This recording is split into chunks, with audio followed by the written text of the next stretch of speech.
اور اس کی سہیلیاں وہ بھی اپنے اپنے قرض خواہوں کے پاس جا چکی ہوں گی۔ سارنگ دیو گرام میں گرہن کے موقع پر جی کھول کر دان پن کیا جاتا ہے۔ عورتیں اکٹھی ہو کر ترویدی گھاٹ پر اشنان کے لیے چلی جاتی ہیں۔ پھول، ناریل، بتاشے سمندر میں بہاتی ہیں۔ پانی کی ایک اچھال منہ کھولے ہوئے آتی ہے اور سب پھول پتیوں کو قبول کر لیتی ہے۔ اس وقت کے اشنان سے سب مرد عورتوں کے گناہوں کا کفارہ ہو جاتا ہے، ان گناہوں کا جن کا ارتکاب لوگ گزشتہ سال کرتے رہے ہیں۔ اشنان سے سب پاپ دھل جاتے ہیں، بدن اور روح پاک ہو جاتے ہیں۔ سمندر کی لہر لوگوں کے سب گناہوں کو بہا کر دور، بہت دور، ایک نامعلوم، ناقابل عبور، ناقابل پیمائش سمندر میں لے جاتی ہے۔ 1 سال بعد پھر لوگوں کے بدن گناہوں سے آلودہ ہو جاتے ہیں، پھر گہنا جاتے ہیں، پھر دیا کی ایک لہر آتی ہے اور پھر پاک و صاف۔ جب گرہن شروع ہوتا ہے اور چاند کی نورانی عصمت پر داغ لگ جاتا ہے تو چند لمحات کے لیے چاروں طرف خاموشی اور پھر رام نام کا جاپ شروع ہوتا ہے۔ پھر گھنٹے، ناقوس، شنکھ ایک دم بجنے لگتے ہیں۔ اس شور و غوغا میں اشنان کے بعد سب مرد عورتیں جمگھٹے کی صورت میں گاتے بجاتے ہوئے گاؤں واپس لوٹتے ہیں۔ گرہن کے دوران میں غریب لوگ بازاروں اور گلی کوچوں میں دوڑتے ہیں، لنگڑے بیساکھیاں گھماتے ہوئے اپنی اپنی جھولیاں اور کشکول تھامے پلیگ کے چوہوں کی طرح ایک دوسرے پر گرتے پڑتے بھاگتے چلے جاتے ہیں، کیونکہ راہو اور کیتو نے خوبصورت چاند کو اپنی گرفت میں پوری طرح سے جکڑ لیا ہے۔ نرم دل ہندو دان دیتا ہے تاکہ غریب چاند کو چھوڑ دیا جائے، اور دان لینے کے لیے بھاگنے والے بھکاری چھوڑ دو دان کا وقت ہے، چھوڑ دو کا شور مچاتے ہوئے میلوں کی مسافت طے کر لیتے ہیں۔ چاند گرہن کے زمرے میں آنے والا ہی تھا۔ ہولی نے بچوں کو بڑے کائست کے پاس چھوڑا، ایک میلی کچیلی دھوتی باندھی اور عورتوں کے ساتھ ہر پھول مندر کی طرف اشنان کے لیے چلی۔ اب میاں، رسیلا، بڑا لڑکا شبو اور ہولی سب سمندر کی طرف جا رہے تھے۔ ان کے ہاتھ میں پھول تھے، گجرے تھے اور آم کے پتے تھے، اور بڑی اماں کے ہاتھ میں رودرکش کی مالا کے علاوہ مشک کافور تھا، جسے وہ جلا کر پانی کی لہروں میں بہا دینا چاہتی تھیں تاکہ مرنے کے بعد سفر میں اس کا راستہ روشن ہو جائے۔ اور ہولی ڈرتی تھی کیا اس کے گناہ سمندر کے پانی سے دھل جائیں گے۔ سمندر کے کنارے گھاٹ سے 1.25 میل کے قریب ایک لانچ کھڑا تھا۔ وہ جگہ ہر پھول بندر کا ایک حصہ تھی۔ بندریے چھوٹے سے ناہموار ساحل اور ایک مختصر سے ڈاک پر کچھ ٹینڈول غروب آفتاب میں روشنی اور اندھیرے کی کشمکش کے خلاف ننھے بے بذات سے خاکے بنا رہے تھے، اور لالچ کے کسی کیبن سے ایک ہلکی سی ٹمٹماتی ہوئی روشنی سیماب دار پانی کی لہروں پر ناچ رہی تھی۔ اس کے بعد ایک چرخی سی گھومتی ہوئی دکھائی دی۔ چند ایک دھندلے سے سائے ایک اژدہا نما رسے کو کھینچنے لگے۔ 8 بجے اسٹیمر لانچ کی آخری سیٹی تھی۔ پھر وہ سارنگ دیو گرام کی طرف روانہ ہوگا۔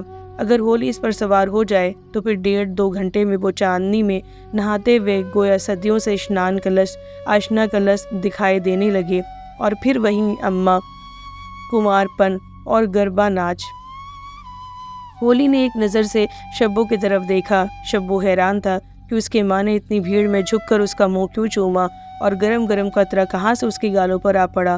اس نے آگے بڑھ کر رسیلے کی انگلی پکڑ لی۔ اب گھاٹ آ چکا تھا جہاں سے مرد اور عورتیں علیحدہ ہوتی تھیں، ہمیشہ کے لیے نہیں، فقط چند گھنٹوں کے لیے۔ اسی پانی کی گواہی میں وہ اپنے مردوں سے باندھ دی گئی تھیں۔ پانی میں بھی کیا پراسرار بعید الفہم طاقت ہے، اور دور سے لانچ کی ٹمٹماتی ہوئی روشنی ہولی تک پہنچ رہی تھی۔ ہولی نے بھاگنا چاہا مگر وہ بھاگ بھی تو نہ سکتی تھی۔ اس نے اپنی ہلکی سے دھوتی کو کس کر باندھا۔ دھوتی نیچے کی طرف ڈھلک جاتی تھی۔ آدھ گھنٹے میں وہ لانچ کے سامنے کھڑی تھی۔ لانچ کے سامنے نہیں، سارنگ دیو گرام کے سامنے۔ وہ کلش، مندر کے گھنٹے، لانچ کی سیٹی، اور ہولی کو یاد آیا کہ اس کے پاس تو ٹکٹ کے لیے بھی پیسے نہیں ہیں۔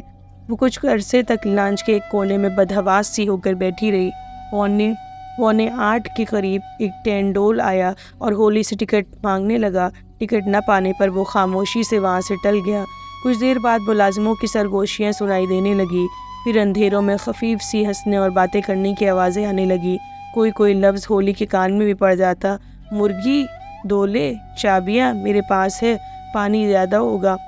اس کے بعد چند وحشیانہ کہے بلند ہوئے، اور کچھ دیر بعد 3-4 آدمی ہولی کو لانچ کے ایک تاریک کونے کی طرف ڈھکیلنے لگے۔ اسی وقت آبکاری کا ایک سپاہی لانچ میں وارد ہوا۔